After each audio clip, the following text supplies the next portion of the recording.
Bismillahirrahmanirrahim. Hi viewers. Today we are going to talk about Neil Bohr's atomic model. Alright, आपको पिछला याद होगा, अगर रिकॉल करें उसको, रदरफोर्ड ने जो एटॉमिक मॉडल पेश किया था उसमें उन्होंने स्टेबिलिटी नहीं डिफाइन कर सके थे एटम की, कि एटम स्टेबल कैसे हो सकता है। इन्होंने जो सबसे पहला काम किया, उन्होंने एटम की जो स्टेबिलिटी है वो डिफाइन की कि एटम जो है वो स्टेबल होता है। ऑलराइट, उसमें जो है ऐसा तो नहीं है, क्योंकि रदरफोर्ड के अकॉर्डिंग टू रदरफोर्ड अगर इलेक्ट्रॉन मुसलसल एनर्जी को रेडिएट कर रहा है तो फिर तो एक वक्त में उसको न्यूक्लियस में गिर जाना चाहिए और इस तरह एटम तो खत्म हो जाना चाहिए। तो वो स्टेबिलिटी उसमें नहीं थी। बोहर्स ने उस स्टेबिलिटी को एटम के डिफाइन किया। अच्छा, वो उन्होंने किस तरीके से किया, इसके लिए उन्होंने अपने पोस्टुलेट पेश किए। सबसे पहला तो उनका एक फर्स्ट पोस्टुलेट सामने आया। उन्होंने अपना एक पहला पोस्टुलेट क्या दिया कि जो इलेक्ट्रॉन्स होते हैं, ऑर्बिट में इलेक्ट्रॉन्स होते हैं, electrons around the nucleus in a fixed circular path of stable position. Electron जो होते हैं जब वो न्यूक्लियस के गिर्द होते हैं तो वो रिवॉल्व कर रहे होते हैं, तो वो एक स्टेबल पोजीशन में होते हैं। ओके, इस पोस्टुलेट को उन्होंने मजीद ये डिफाइन किया, वो क्यों होते हैं, क्योंकि they don't collapse in a fixed circular path, don't radiate energy. क्योंकि वो जब एक सर्कुलर पाथ में होते हैं, एक राउंड उसमें होते हैं, तो वो ना तो एनर्जी को अपनी एब्सॉर्व करते हैं और ना ही रिड्यूस करते हैं। ऑलराइट, ना तो एनर्जी रिमूव होती है और ना ही एब्सॉर्व होती है। तो इस चीज को उन्होंने कहा don't radiate energy electron. So alright viewers, इस तरह से उनका एक फर्स्ट पोस्टुलेट सामने आया कि इलेक्ट्रॉन्स जब न्यूक्लियस के अराउंड अपना रोटेट हो रहे होते हैं, रिवॉल्व हो रहे होते हैं, तो उसमें एक स्टेबल पोजीशन में होते हैं। इट मीन्स के वो एक फिक्स सर्कुलर पाथ में होते हैं, ना तो वो एनर्जी को रिड्यूस करते हैं और ना ही एब्जॉर्व करते हैं। ये तो उनका फर्स्ट पोस्टुलेट था, यानी कि वो चीज़ एक तरह से रॉन्ग हो गई कि वो जब ऑर्बिट में रोटेट कर रहे हैं, रिवॉल्व कर रहे हैं, तो उस वक्त भी वो एनर्जी को रिड्यूस कर रहे हैं या एब्जॉर्व जो भी कर रहे हैं, तो उसकी एनर्जी तो कम होनी चाहिए। तो इस तरह से फर्स्ट पोस्टुलेट के जरिए से ये बात प्रूव हो गई कि वो एक स्टेबल पोजीशन पे हैं जब वो एक खास मखसूस ऑर्बिट में, ठीक है, फिक्स सर्कुलर पाथ में है, तो एनर्जी की इसमें किसी किस्म की डिडक्शन नहीं हो रही है और ना ही किसी किस्म की इसमें एनर्जी की कोई एब्जॉर्ब हो रही है। अच्छा, सेकंड फिर उनका एक पोस्टुलेट आया और उन्होंने ये कहा अपने सेकंड पोस्टुलेट में, just due to change position it absorb and remove energy. जब वो पोजीशन को अपनी चेंज करते हैं ना, सिर्फ उस वक्त वो एनर्जी को एब्जॉर्ब करते हैं या अपनी एनर्जी को रिमूव करते हैं, अपनी एनर्जी कम कर देते हैं, रिड्यूस कर देते हैं, या तो एनर्जी में लैकिंग हो जाती है या फिर एनर्जी उसकी बढ़ जाती है। अच्छा, अब ये सेकंड पोस्टुलेट पर इनका ये पूरा मॉडल जो है डिपेंड करता है। लेट्स सपोज ये एक एटम है। ऑलराइट, इसमें आपको सबको मालूम है, एज यू नो दैट, कि पॉजिटिव चार्ज तो अंदर होता है जो कि प्रोटॉन और न्यूट्रॉन की शक्ल में होता है, और यहाँ जो आपके ये राउंड ये जो ऑर्बिट है ना, इनके अंदर इलेक्ट्रॉन मौजूद होते हैं इस तरह से। ठीक है, जस्ट मैं सिंपल अपनी तरफ से इसको ऐसे ही शो कर रही हूँ। ऑलराइट, इसकी क्वांटिटीज होती हैं खास, लेकिन अभी सिर्फ आपको बताने के लिए उसको वो कर रही हूँ कि just due to change position it absorb and remove energy. वो किस तरह से, देखिए, ये जो न्यूक्लियस से करीब ऑर्बिट होता है ना, ये सबसे ज्यादा लोएस्ट एनर्जी रखता है, सबसे कम एनर्जी रखता है। ठीक है, लोएस्ट एनर्जी रखता है। अच्छा, ये हमारा पहला ऑर्बिट है। जब आप सेकंड ऑर्बिट की तरफ आएंगे तो वो पहले ऑर्बिट के मुकाबले में हाई एनर्जी रखेगा, हाई एनर्जी। ओके, अब जब आप थर्ड ऑर्बिट की तरफ आएंगे, ये वाला ऑर्बिट, तो ये हाईएस्ट एनर्जी रखेगा, यानी कि सेकंड ऑर्बिट से भी ज्यादा हाई एनर्जी। और जब आप चौथे ऑर्बिट की तरफ जाएंगे, नंबर 4, तो वो मोर हाई एनर्जी रखेगा। ऑलराइट, मोर हाई एनर्जी। ठीक है, तो इस तरीके से एटम का ये जो पूरा सिस्टम होता है ना, उसमें पोजीशन होती है ऑर्बिट्स में मौजूद इलेक्ट्रॉन्स की, वो जो अगर वो न्यूक्लियस से करीब होंगे तो उनकी एनर्जी लोएस्ट होगी। जैसे जैसे ऑर्बिट जो है वो न्यूक्लियस से दूर होता जाता है उसमें मौजूद इलेक्ट्रॉन्स की एनर्जी ज्यादा होती है। जो नीचे इलेक्ट्रॉन होते हैं न्यूक्लियस के करीब उनकी एनर्जी कम होती है। सही है, इसको आप इस तरीके से कर सकते हैं, nearest the nucleus, nucleus low energy, ठीक है, लो एनर्जी इलेक्ट्रॉन। और जब वो न्यूक्लियस से दूर जाते हैं, फॉर अवे द न्यूक्लियस,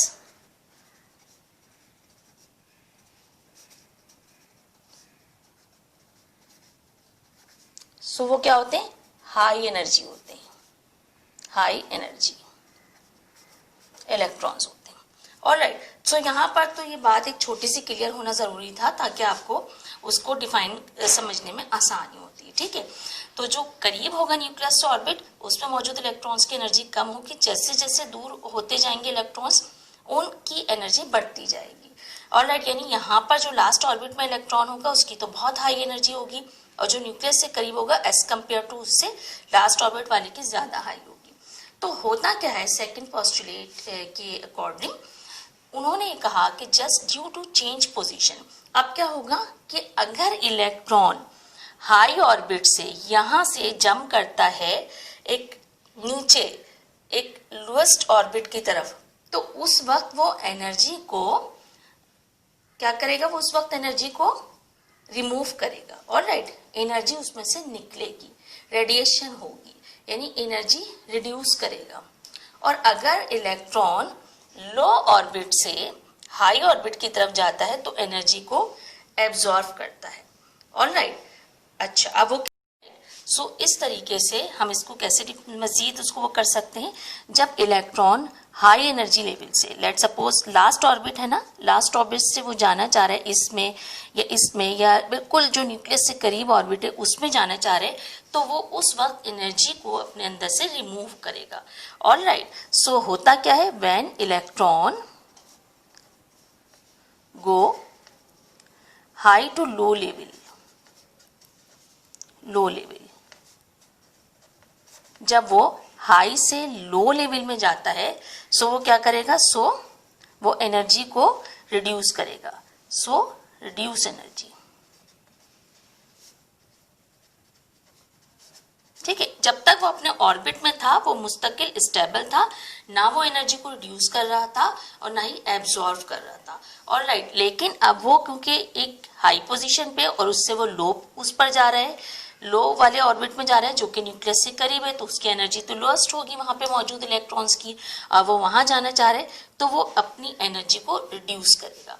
और दूसरी सूरत में अगर वो एक लो लेवल से हाई लेवल की तरफ आना चाह रहा है, यानी न्यूक्लियस से करीब से या यहाँ से वो यहाँ आना चाह रहा है, या सेकेंड ऑर्बिट से या ये वाले थर्ड ऑर्बिट से फोर्थ में आना चाह रहा है, यानी एक लो लेवल से हाई लेवल की तरफ आना चाह रहा है, उस वक्त वो एनर्जी को एब्जॉर्ब करेगा। Alright, so when electron go low to high position, low to high position, so absorb energy।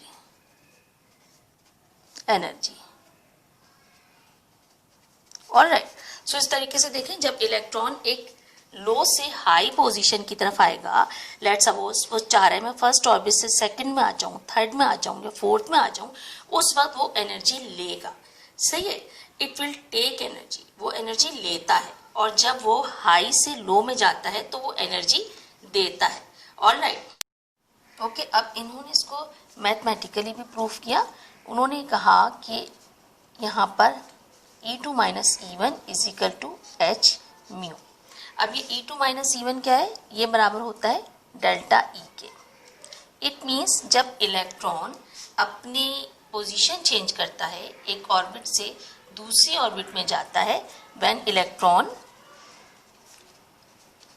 Change orbit, ठीक है, चेंज ऑर्बिट, जब इलेक्ट्रॉन ने अपना ऑर्बिट चेंज किया तो उसने एनर्जी लूज करी, सो it did lose energy. All right. तो ये जो लूज एनर्जी का एनर्जी चेंज करने का जो फर्क होता है, जाहिर है जब वो एक ऑर्बिट से हाई एनर्जी से लो की तरफ जा रहे हैं तो वो एनर्जी उसमें उसके लैकिंग होगी। इसको हम एनर्जी का फर्क होगा उसको हम डेल्टा ई से पोज करते हैं। ऑलराइट, इन्होंने उसको कहा कि ये फर्क जो है वो डेल्टा ई के बराबर है। अब ये डेल्टा ई क्या है, ये is equal to H mu है। ठीक है, अच्छा इसमें सबसे पहले आसान सी बात मैं इसको थोड़ा सा डिफाइन कर रही हूँ ताकि आपको किसी किस्म की कोई इसमें कंफ्यूजन ना हो। इसकी यूनिट में भी म्यू जो है यहाँ पर ये तो आपको क्लियर हो गया कि डेल्टा ई क्या है, एनर्जी लेवल्स का फर्क है जो कि इलेक्ट्रॉन ने जब एक ऑर्बिट से दूसरे ऑर्बिट में गया तो उसकी एनर्जी चेंज हुई, उसको हमने डेल्टा ई कहा, यानी E2 माइनस E1। ऑलराइट, अच्छा अब म्यू जो है ये है आपकी फ्रीक्वेंसी। ठीक है, अब ये फ्रीक्वेंसी क्या होती है, बहुत सिंपल सा होता है, चेंज डायरेक्शन पर सेकंड। इसका मतलब ये होता है चेंज डायरेक्शन, ठीक है, पर सेकंड। आपकी जो डायरेक्शन चेंज हो रही है पर सेकंड में वो तो हो गई आपकी फ्रीक्वेंसी। ऑलराइट, और इसको हम जाहिर करते हैं हर्ट्ज से। इसकी जो यूनिट होती है ना वो हर्ट्ज होती है। इसको आप इस तरीके से भी लिख सकते हैं। ठीक है, 1 हर्ट्ज हम कह सकते हैं कि 1 हर्ट्ज जो है वो बराबर होता है 1 साइकिल पर सेकंड, यानी एक साइकिल उसने एक चक्कर पूरा कर लिया, 1 साइकिल पर सेकंड। अब यहाँ तक तो आपको क्लियर हो गया होगा कि फ्रीक्वेंसी यहाँ पर क्या शो करती है, चेंज डायरेक्शन पर सेकंड। जाहिर है कि इलेक्ट्रॉन जब मूव हुआ एक ऑर्बिट से दूसरे ऑर्बिट में गया तो उसको टाइम लगा। ठीक है, उसने अपनी डायरेक्शन चेंज की, वहां हमने फ्रीक्वेंसी का यूनिट इस्तेमाल किया, हर्ट्ज में इसको पोज करते हैं फ्रीक्वेंसी को। और इसके अलावा दूसरी चीज उन्होंने एच शो करा। ये एच क्या चीज होती है, ये होता है प्लैंक कांस्टेंट। ठीक है, प्लैंक कांस्टेंट। ये जो प्लैंक्स थे इन्होंने ये कहा था कि इलेक्ट्रॉन का जब एक ही ऑर्बिट में होगा तो उसका एनर्जी लेवल जो है वो चेंज नहीं हो सकता, जब वो ऑर्बिट चेंज करेगा तभी एनर्जी लेवल भी चेंज होगा। तो यहाँ पर इन्होंने प्लैंक कांस्टेंट लिया और ये जो H जो होता है या प्लैंक कांस्टेंट होता है ये आपका बराबर होता है energy, H is equal to energy of quantum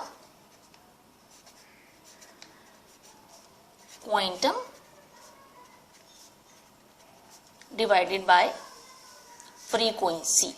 alright, देखिए ये वही चीज हो गई। एनर्जी ऑफ क्वांटम से मुराद यही है आपकी इलेक्ट्रोमैग्नेटिक रेडिएशन, एनर्जी में कितनी चेंजिंग्स आ रही हैं, और ये इसको आप फ्रीक्वेंसी से डिवाइड कर दीजिए, आपका ही प्लैंक कांस्टेंट आ जाएगा। ऑलराइट, अब आप इसको इस तरह से कर लीजिए कि जब आपको उस तरह डिफाइन करते हैं इसको अकॉर्डिंग टू बोहर्स लॉ, तो यहाँ पर ये देखिए यहाँ पे delta is equal to H mu के बराबर आता है। ऑलराइट, अच्छा अब यहाँ पर जो एच है मैं बिल्कुल स्लाइडली से इसको डिफाइन कर रही हूँ ताकि आपको इसका थोड़ा सा कॉन्सेप्ट क्लियर हो, जितना कि आप इसको जो है अपने टॉपिक के लिहाज से अकॉर्डिंग टू योर टॉपिक आप इसको समझ सकते हैं। अब इसकी भी कुछ वैल्यू होगी क्योंकि ये कांस्टेंट है, तो उसकी वैल्यू होती है 6.626 टाइम्स 10 टू द पावर -34, ये जूल पर सेकंड होती है। ओके, अब जूल पर सेकंड जाहिर है जूल एनर्जी के लिए आ जाएगा आपका, और सेकंड आपको ये फ्रीक्वेंसी से इसकी यूनिट मिल जाएगी। ऑलराइट, सो इस चीज ने जो है इसको मजीद मैथमेटिकली तौर पर भी प्रूफ लोगों को दिया इन पोस्टुलेट के जरिए से कि देखें हम सिर्फ जस्ट उसको वर्बली नहीं कह रहे बल्कि ये एक जो है इसका मैथमेटिकली भी मौजूद है कि जब एनर्जी लेवल्स चेंज होंगे डेल्टा इसका फर्क आएगा तो जाहिर सी बात है वो एच म्यू के बराबर होगा। वहां प्लैंक से भी हेल्प ली गई, प्लैंक कांस्टेंट एच था जो कि एनर्जी ऑफ क्वांटम जो आपके इलेक्ट्रोमैग्नेटिक रेडिएशंस होती हैं उनको आप फ्रीक्वेंसी से डिवाइड कर दीजिए, इसका कितना चेंज ऑफ डायरेक्शन पर सेकंड हुआ है तो वो आपको एच मिल जाएगा उसका। ठीक है, प्लैंक कांस्टेंट। सो ये चीज बिल्कुल ही प्रूव हो गई, अब इसमें किसी किस्म का कोई डाउट नहीं रहा कि इलेक्ट्रॉन्स जो होते हैं किस तरीके से एक एटम के अंदर इलेक्ट्रॉन का एटीट्यूड क्या होता है और वो किस तरह से बिहेव करते हैं, उनका एनर्जी लेवल क्या होता है। ऑलराइट, अच्छा यहाँ पर आपको एक छोटा सा जो है एक बात और डिफाइन करती मैं चलूँ। डू यू नो कि नील बॉहर जो थे, he was the student of J Thomson and when he did define his theory, जिस वक्त उन्होंने अपनी थ्योरी सर जे थॉमसन को डिफाइन की तो उसको अप्रिसिएशन नहीं मिली और वो रिजेक्ट हो गई, लेकिन उन्होंने अपनी जो है स्ट्रगल जारी रखी और आज उनकी थ्योरी जो है वो पूरे वर्ल्ड वाइड मौजूद है। सो ऑलराइट, सो इसको ये देखें कि उन्होंने इसको इतना अच्छा एडमिट किया और जो है पूरा एटम का जो एक मॉडल होता है ना, हम इसको मजीद आगे देखेंगे कि उन्होंने शेल्स की डिवीजन किस तरीके से की और एक एक शेल में कितने इलेक्ट्रॉन होते हैं, ये आ सकते हैं, वो सब भी उन्होंने डिफाइन किया, जो हम आगे इंशाल्लाह अपनी नेक्स्ट उसमें देखेंगे।